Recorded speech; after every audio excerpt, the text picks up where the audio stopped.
Robin Hood Radio and the Robin Hood Radio Network is proud to present Leonard Lopate at Large, lively hour-long in-depth discussions providing overviews and context to topics usually covered in partial measures. His guests include leading thinkers, scientists, artists, economists, farmers, historians, authors, and politicians. Mr. Lopate is a Peabody Award winner whose numerous honors include 3 Associated Press Awards and 3 James Beard Awards.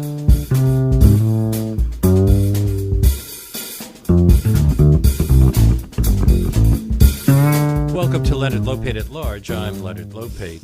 The mission of the Socially Relevant Film Festival is to shine a spotlight on filmmakers who tell compelling, socially relevant human interest stories across a broad range of social issues without resorting to gratuitous violence or violent forms of filmmaking.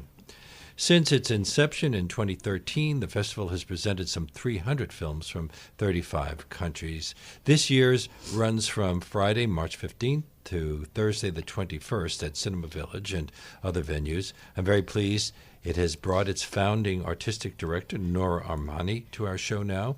And we are also joined by 2 of the filmmakers included in this year's lineup, Cady McClain, director of Seeing is Believing, Women Direct, and M.A.Taylor, director of The Creepy Line. Welcome, all of you. Thank you. Thank you for having us. Nora, thanks for having me.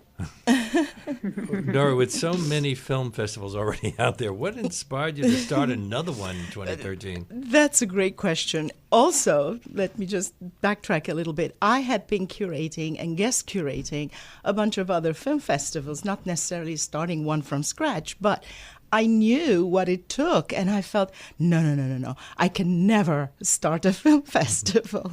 And then cut to, suddenly I am in the middle of organizing one. It came as a necessity to offer an alternative form of entertainment. First of all, because... To fill a vacuum, in a way? I'm sorry? Did you feel you were filling a vacuum? There was a need to fill a vacuum? Maybe not necessarily a vacuum, because these films exist, but in a way, maybe I was trying to put them together in one program, let's say, and make them available to the audience that chooses to see this type of film. I got a little turned off, to say the least, by all the violence that we see on movie posters. It's very rare to see a movie poster nowadays of one of these big Hollywood movies that doesn't have a gun on it. And really, I mean, if you don't want to see a violent movie, you can choose not to go to see it. But if it's a poster and it's right there on the bus stop, on everywhere staring at you, it's very difficult to avoid it. Cady, is your film Seeing is Believing, Women Direct your first documentary feature? Yes, it is. And I'm assuming that you felt you had to make it because it's a subject that gets way too little attention. Yes. I mean, I've been an actor my entire life, since I was a child, and I saw so few women directors, it never even occurred to me. In my early 20s, I started studying directing, and I fell in love with it. And then I had my mother and other people just strongly discourage me, saying this was not a career that women could succeed at. So she said that after you turned 40, nobody in Hollywood would want to cast you in a movie, although there are Glenn Close, Rachel Weisz, Meryl Streep, Julianne Moore, a few others. But they were already big stars. That's true, but that's another thing that's changing radically, which is really wonderful to see the women who are older now getting embraced for their ability and their experience, and new actresses coming up who are coming onto the field. And I think this crosses lines in terms of all professions. I'm seeing so many women who maybe have been mothers coming back into the workforce and feeling that there is more space for them. And this film has been a part of that movement where women are saying, listen, we still have something to say, we have something to contribute, we have stories to tell, and these stories have value. So when I was in my 40s and I started directing and I started hearing these statistics, I felt that I had a responsibility to be a part of the solution and to be a part of this change in order to make this space for both myself and for the many women I knew who really had amazing gifts and abilities that deserved a spotlight. Matthew, I'm going to call you Matthew. Is this? How did you get into directing? Well, I actually came out of art school, and I did a variety of art projects, and I got into video art and things like that. And then I did some work for the Discovery Channel, and I kind of loved being able to merge a commercial skill set with an artistic skill set and be able to explore topics that interested me that were either socially important, artistically important. Sometimes the two crossed over. And so, we have the Creepy Line, and then we have actually a film about an artist coming out in 2 months. So it's a very exciting kind of thing that you can do. It has a lot of impact. It reaches a lot of people. Documentaries are now are more available to people now. There are streaming services, so you don't have to just see them in New York or L.A. anymore. You can see them everywhere. And I think the entire documentary industry is having this beautiful rebirth, and I think it's exciting for all of the people who make documentaries to be able to get their voice out there now. And your film feels quite timely. The Creepy Line is about the effect that Google, Facebook, and other social media have had on our lives. Are most people unaware of how much their decisions are influenced by these social media companies? Absolutely. I think the unfortunate situation is that almost everybody's unaware of how much they tinker with even the most minute parts of our life, whether it's via our smartphones, whether it's the products we buy, whether it's our opinion. Eric Schmidt, I believe a couple of years ago, said that Google's intention for the next 10 years is to determine what we believe. And he used that term specifically. And of course, the Creepy Line gets its title from Google's policy, which Eric Schmidt said in 2010 is Google's policy is to get right up to the creepy line but not cross it. And we found that it's a very odd word to use. And did they define what the creepy line was? No. We believe they move the creepy line every day according to what their goals are. Uh-huh. And so if we don't start evaluating what these companies are really up to, we believe that they're totalitarian in nature. Now, Nora, what's your selection process for this festival? What makes a film socially relevant? Yes, it's like, first of all, because of this violent issue, I wanted to limit it to films that don't deal with violence. And then I realized that's kind of limiting it. So because I have a sociology background, besides being an actress and producer and filmmaker and all that, I thought it would be good to open it up to all sorts of social issues. The way it happens is when we have our submission platforms, and filmmakers from all over the world submit their films. We have a selection committee who sits down and watches these films, because there's no way I can sit and watch 500 films by myself. And then to some degree, your taste may not be the determining factor. Exactly. Something that might be less interesting to you than it would be to an awful lot of other people. Totally. I like to listen, and it's a cross-section of different kinds of people from all sorts of walks of life. And then we do first an elimination process. Things that aren't good in terms of production values immediately are eliminated, even if they're talking about the most pressing and most important social issue. Then the social issue is determined. Then we go yes, no, maybe. And then, of course, all the no's are taken out. And then the yeses somehow tell us their own story. And that's how the program takes shape. So it's a wide range of things: racism, sexism, homelessness, immigration, environmental issues, etc. Do you have some kind of a sense of an overall theme for each festival, or is it just let's try to cover as wide a range of topics as possible? Well, it's neither nor. It's not, we don't set up to say, oh, we don't have anything about this topic, let's go find something. No. Or we don't say this year's topic is this. We let the films that have sort of floated to the surface determine what the topics of that particular year are going to be.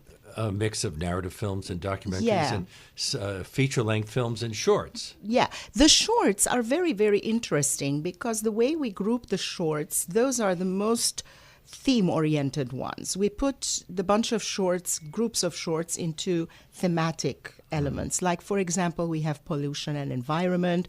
We have capital punishment. We have women and women issues. we have immigration and refugees. Last year we had age issues, ageism and aging. This year we also have across the border films that are about Mexican situations and also crossing the border, immigration, and all the films that are shorts and kind of talk about the same topic are grouped together in those themes. Are most of them being seen in New York for the first time? Yes, that's a good question, because we insist that the films that we show are at least New York City premieres. Although they come from all over the world, don't they? Yes, they do. We have a bunch of world premieres as well in this year's program. How many countries are represented? This year we have 30 countries that are represented. Wow. Yeah. But I don't think that people in other countries are making films about the problems at the U.S. border. Not necessarily, no. I mean, these are the shorts that are in that group. But we have films, for example, about the LGBT movement in Holland. And it's called Monument of Pride. And it's a fantastic piece about does the historic thing. And it's on the Stonewall riots 50th anniversary, so it's very, very pertinent this year. Then we have another one which is about female genital mutilation, which is called In the Name of Your Daughter. It's about Tanzania and all that. It's a Canadian film, but shot in all these countries that practice this terrible practice. And it's a wide range. It's true that some of the films deal with local issues, U.S.-oriented issues, but a lot of them deal with issues that are international but also touch us. Cady, in your film, Seeing is Believing, Women Direct, you include clips of interviews where you ask people to name a woman director, and most of them can't think of any, even though there have been some pretty prominent ones over the years. I know, it's really amazing, and it's a wide range of people, even a few women who can't think of the name of a woman director, and that really speaks to how the press has responded to films directed by women.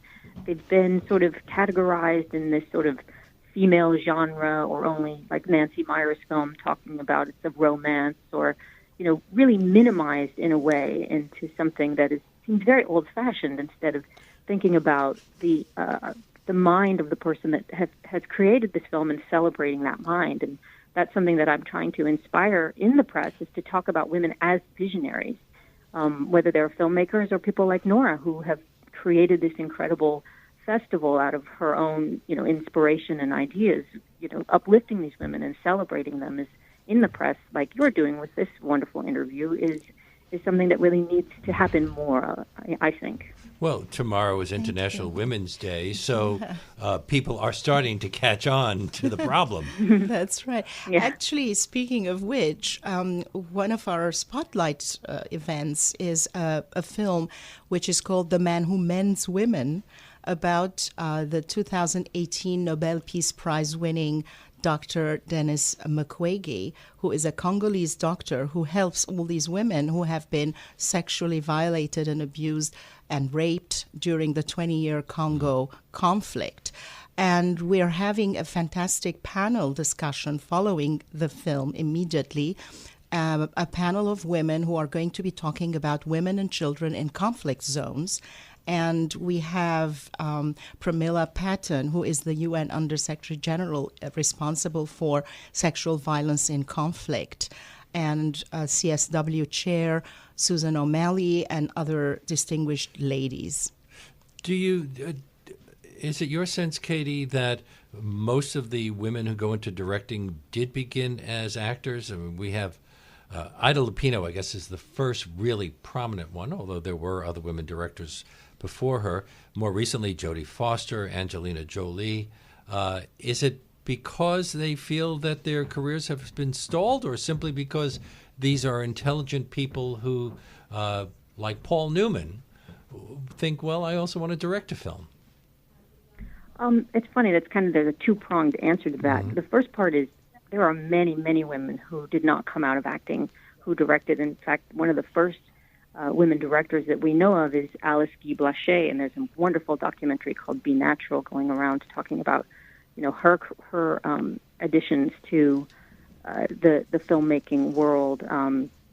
We know about the female directors who were formerly actors because they already walk into the conversation with a certain amount of fame. In my experience in talking to actors who became directors, it's because they love the medium and they want to expand their conversation with the medium and with the team-making experience of film, and that's really what they want to do. They want to participate in the conversation and tell their stories, because sometimes acting is somewhat limited. You are a piece of the puzzle rather than the mind and the vision that is creating the puzzle.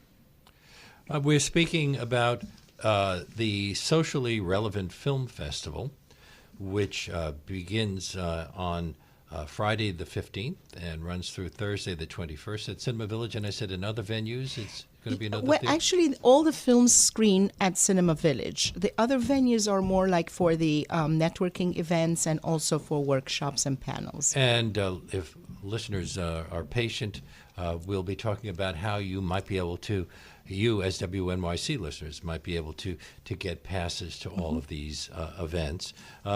There's a lot more that I want to talk about women in filmmaking, Cady, but I want to get Matthew into this conversation as well. And we'll come back to you.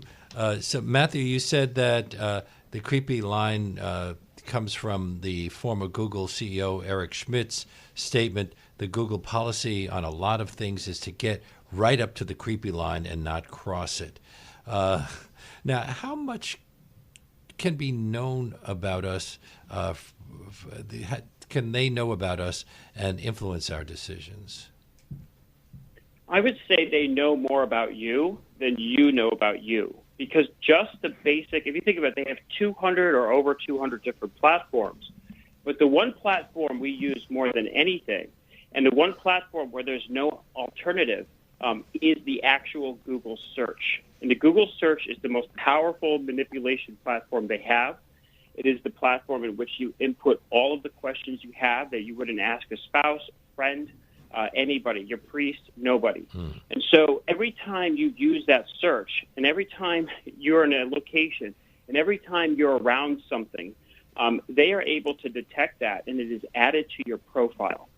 This is how they sell your data, or they use your data with advertisers so that they can target advertising back at you.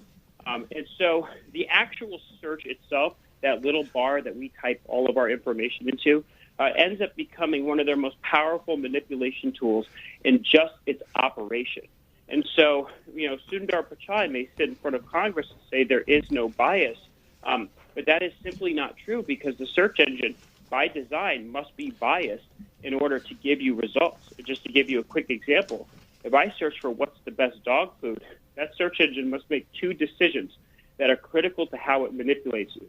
Number one, it must choose from billions of pages. And number two, it must put them in an order. And that order can shift your opinion based on a series of studies by Dr. Robert Epstein out of San Diego to one thing or another. And this is rote conditioning, that you use this list constantly to think that things at the top are always true. So if Google changes their algorithm, which they do twice a day by their own admission, they can put anything in any order to shift your opinion toward anything they deem fit. Don't they claim that it's based on how popular a site is? So the ones that get the most hits are the ones that are on top? Is that not true? No, that is not true. Do people who run the Google have the ability to skew the results? Well, absolutely. I mean, again, if they are modifying the algorithm twice daily, again, according to their own admission, and they have to give you better results, the question is, what is better? Because it is not an algorithm that chooses by popularity. It is called the backrub algorithm, and it's a complex kind of, we break it down in the film with a series of graphics. It's harder to explain, but it basically looks at the relationship of links between pages and gives you results that way. So it's not particularly the most popular page, but it's the most relevant page. And how do you determine what's relevant? And so that's where the algorithm is touched by human hands. So your ethics are encoded into the machine. And so if your ethics are, I like Abraham Lincoln rather than George Washington, you may skew, not even knowing it as the programmer, towards George Washington or towards Abraham Lincoln or towards this dog food or that dog food. And so every single time you use that search engine, those two biases are kicking in, and whatever goes to the top, and you have no way to tell why it went there or if it's really the best thing. Because remember, most of the time you're looking for facts. What's the capital of Kansas? Topeka. But if you ask it something that's not a fact, like, where do I go for dinner? That algorithm has to make that decision for you, and that shifts you.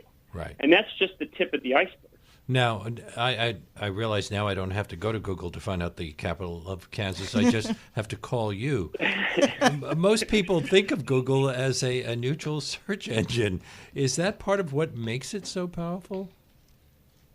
It is, because the thing about it is that the neutrality because here's the thing, Google does censor. Google censors lots of things, but this violates a law called CDA 230, the Common Decency Act, which states that a platform is not responsible for its users as long as it doesn't edit its users. This is a thing that Facebook as well violates on a daily basis, and they censor all sorts of things. And there's no one to call. You don't know why you're being censored. And we cover this pretty extensively in the film about how when they linked all your accounts together, your YouTube account, your Gmail account, your calendar account, if you get censored on one, you get censored on all. So if your business relies on these tools and Google, for some reason, decides they don't like you or they push you down in the rankings, that could destroy your business. And there's literally nothing you can do about it. In your film, Dr. Robert Epstein says Google crosses the creepy line every day. Yes. So absolutely. So if I'm looking for something, the tendency is for me to just stick on the first page, rarely go to the second page or third page. I might find stuff that is really more relevant if I just keep on going through the pages. Well, most likely you will find things, because here's how it works. There are pages that do not track you, but they will not give you personal results. Because part of the reason, because here's the thing, I'm not saying these products don't work. They work exceptionally well. You get exactly what they think you need based on all of your activity that's been accumulated over how many years have we been using Google? And so in a lot of ways, it's more dangerous for businesses that get moved to the second page or the third page.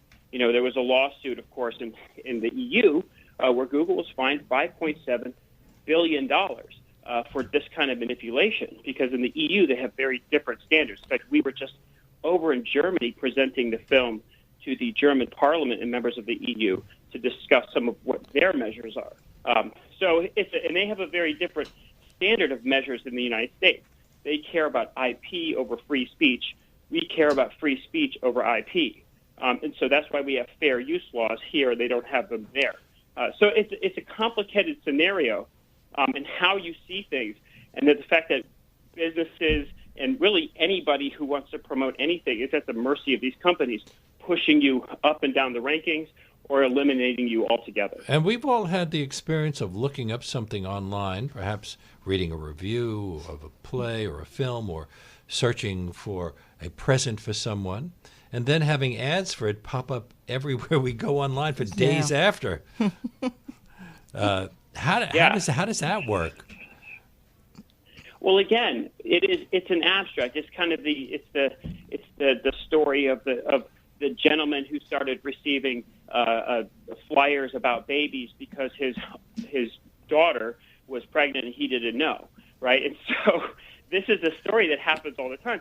We give them the information. I mean, this is kind of the dark side of it, is that while we think they're doing a lot of bad things, we did opt in, right? So we have a responsibility for handing over all this information in the first place. We all signed up for Go ahead. Sorry, go on. No, keep on going. We all signed up for Gmail. We used Google Maps. We bought the Android phone. These are surveillance platforms. And we signed in, and it made our lives easier, but it made our lives controllable by what is one of the most insidious companies in the entire world, because we just don't know what they're doing. There's no transparency. But what about, is Facebook just as culpable as Google or Twitter or Instagram?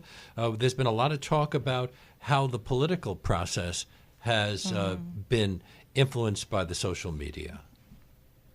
Oh, Facebook is another extremely horrible company. To give you an example, Facebook had an idea that they would identify depressed teenagers and show them stories to see what they would do, negative stories, right? And some of these teenagers caused harm to themselves. This was an experiment, right? And this is 2017. This isn't like a long time ago. They got caught, right? And so any company that treats their customers like cattle, it's unethical, it's immoral. And the thing is that Facebook in some ways is more insidious because they have a more cruel mandate, whereas Google is more utopian. And so they view things as eliminating things they see as wrong. And so it's a different kind of mandate. Also, Facebook, we don't have to use it. Google, we don't have a choice. There's no alternative to Google search. And so these companies, of course, Facebook owns Instagram. They own WhatsApp. They are trying to put messages into these various platforms. They're trying to put advertising. So they are consolidating our communication.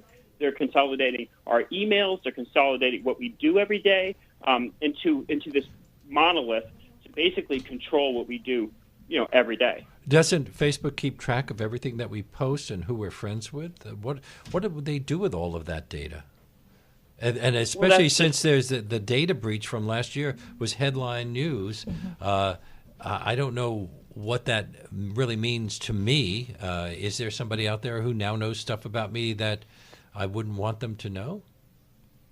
Well, absolutely. And I think the bigger issue is while Facebook and Google are kind of the evil overlords, the other issue is a lot of smaller companies are starting to pick up on their business model. And their business model is to collect your data and use it against you.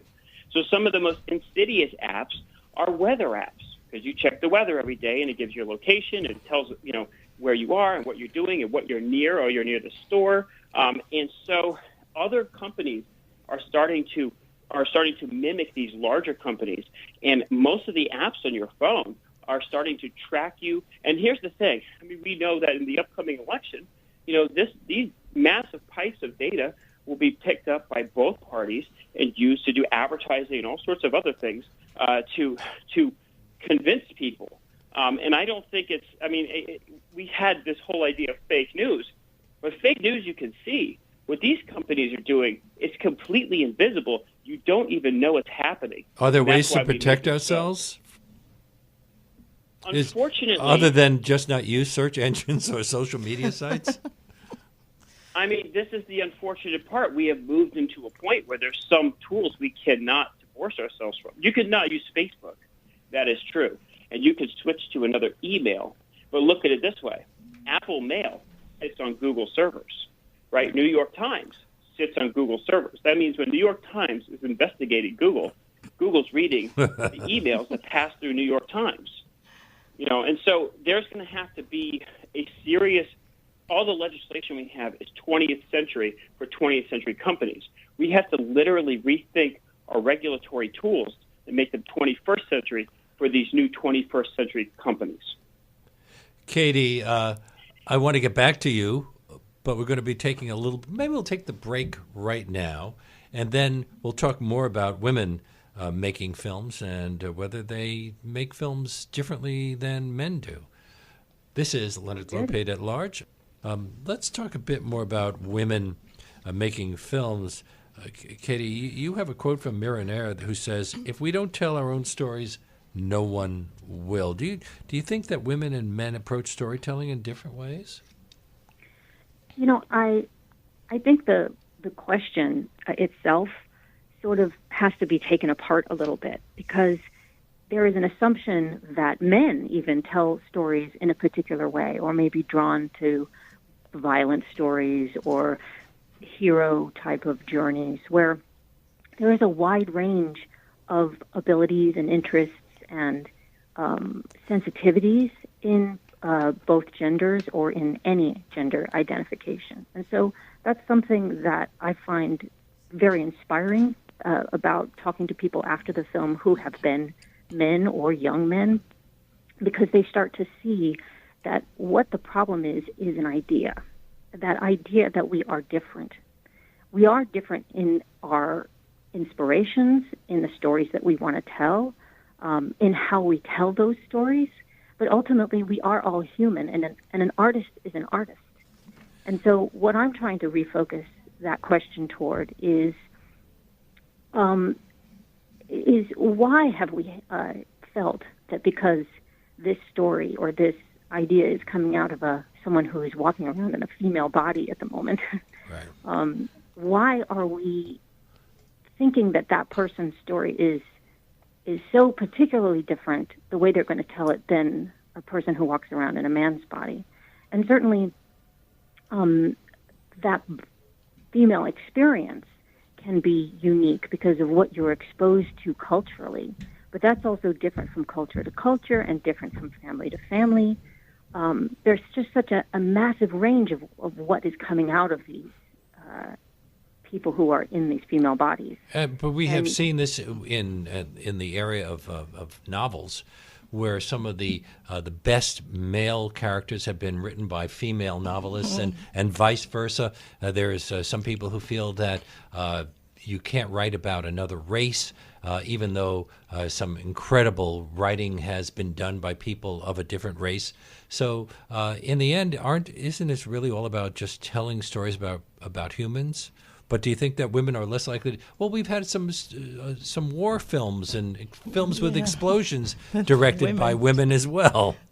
So well, certainly, Catherine Bigelow is the first female to win an Oscar for a narrative feature. There's been many who've won for a documentary film, for The Hurt Locker, and that, of course, was what is considered classically a male narrative, a violent war film, and people project their ideas of her sensitivity, her female, quote-unquote, emotional side or whatever that she may have brought to the film. But she is admittedly fascinated with male violence. Like, that's the thing, that's the story that she wants to tell. And so I think you're more on point in that it's the individual whose ability is what we should focus on. Is that person able to tell that story the best? And if so, let's celebrate that person's ability, not the gender, the fact of their gender or race or sexual identification. Do women tend to have more trouble raising money for their projects than men and asserting their authority with mostly male film crews? Okay, that's a two-pronged question. And totally we're going to, believe it or not, even though we have an hour, we're going to run out of time. I know. I'll go fast.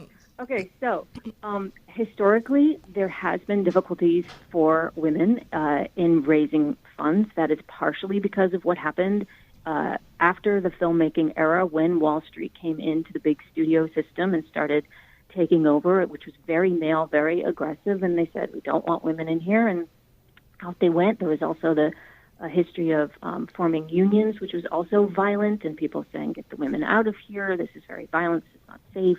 And sort of culturally what was considered acceptable suddenly changed at that point because it was equitable between men and women. There were equal amounts of women and men making movies as directors, raising funds, going on adventures, telling their stories pre the talkies, right, before the studio and the silent era. Studios came in and silent era ended, right? And then in terms of just touching on quickly about addressing how to address a crew. Also, what happened around that time is a lot of men came back from the war, and around the 30s and 40s, or, coming out of World War II, and or out of other situations of being in the military, and they needed work. And so this system of how to be on a set, there was a lot of work for crews for men at that time. It became sort of ingrained that there was a certain way of addressing men and addressing a crew that became very rigorous and militaristic. And so when women came in who may not have had a military experience, I think there's a tendency for people to think like, well, you're not talking in an aggressive way that commands, quote unquote, the crew. And but there are some amazing women who are addressing this and saying like, we're making a movie. We're not fighting a war.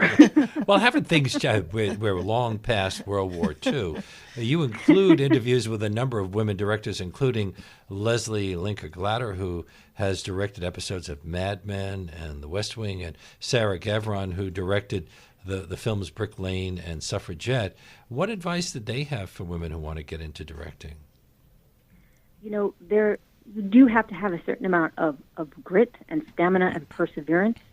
And I think that is something that I certainly go back to, about how much you really have to want it and drive yourself forward to stay in it. Tenacity, I think, is the word that Leslie Linka Glatter uses. And their stories are both very, very different, and I've tried to include as many different pathways so that anyone can see there's not just one way. You don't just become a TV director and then become a studio director. You know, you can do now web series and theater and documentaries and all kinds of alternative forms of storytelling that can be incredibly satisfying to your particular unique voice.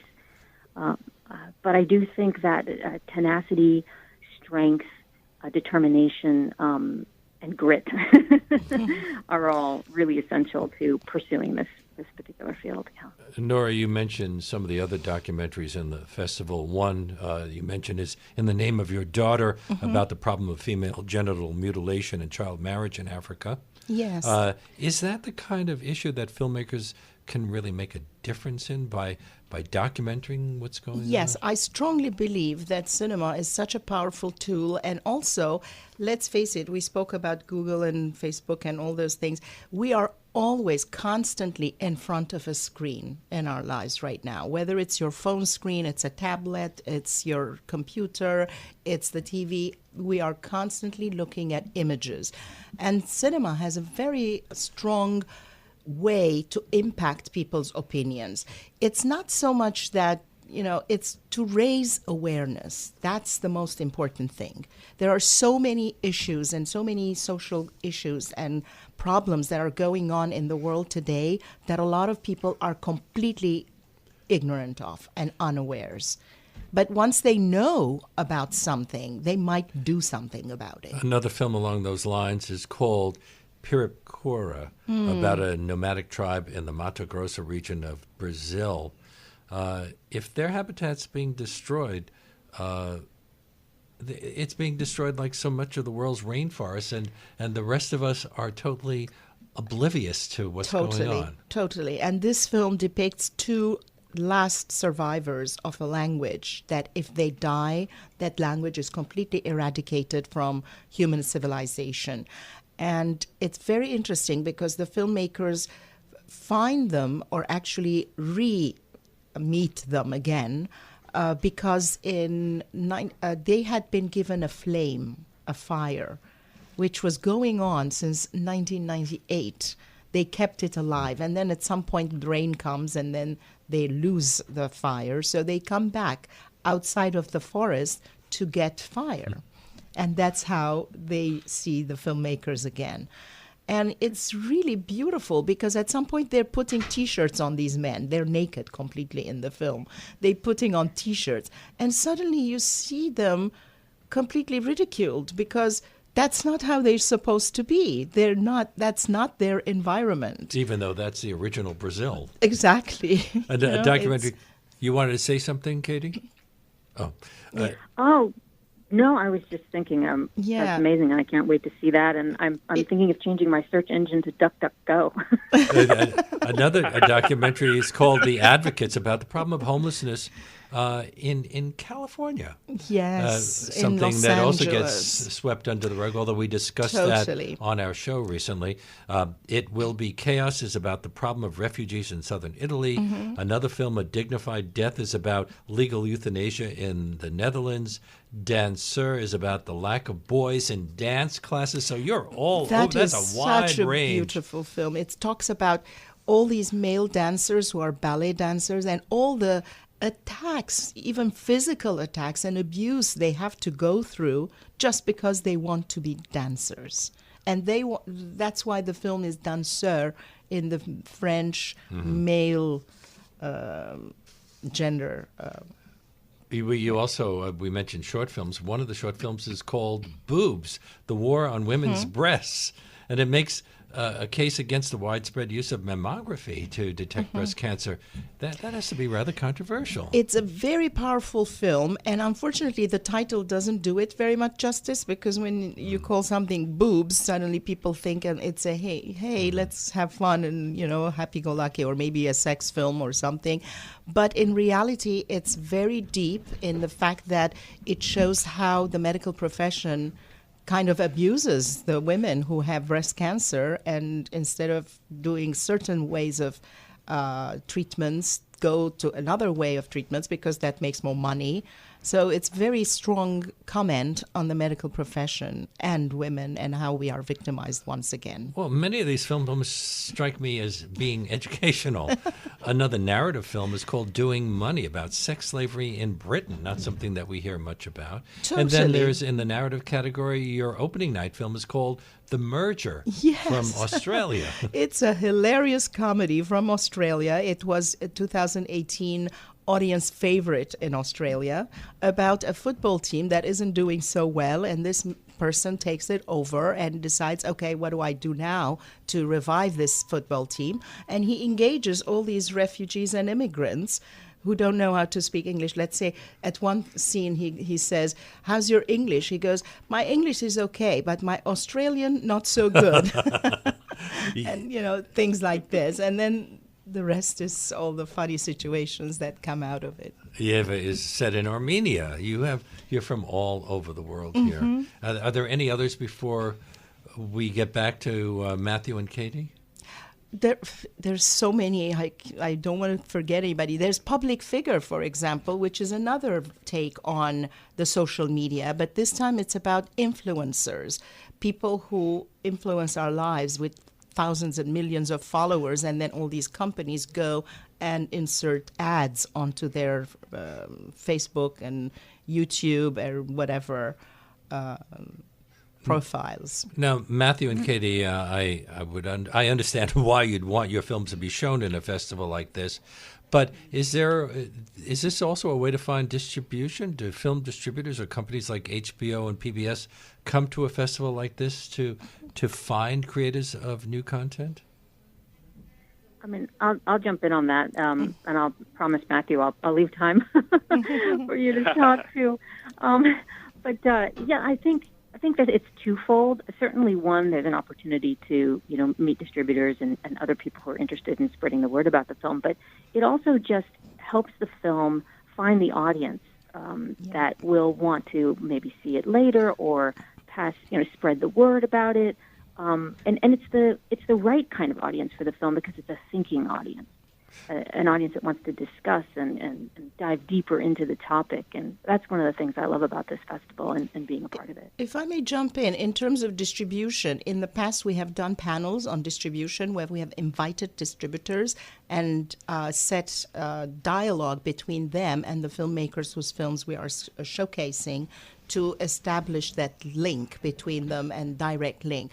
And this year we also have something. We're going to have a one-on-one meetings with a consultant, Jordan Matters, who's going to be on the,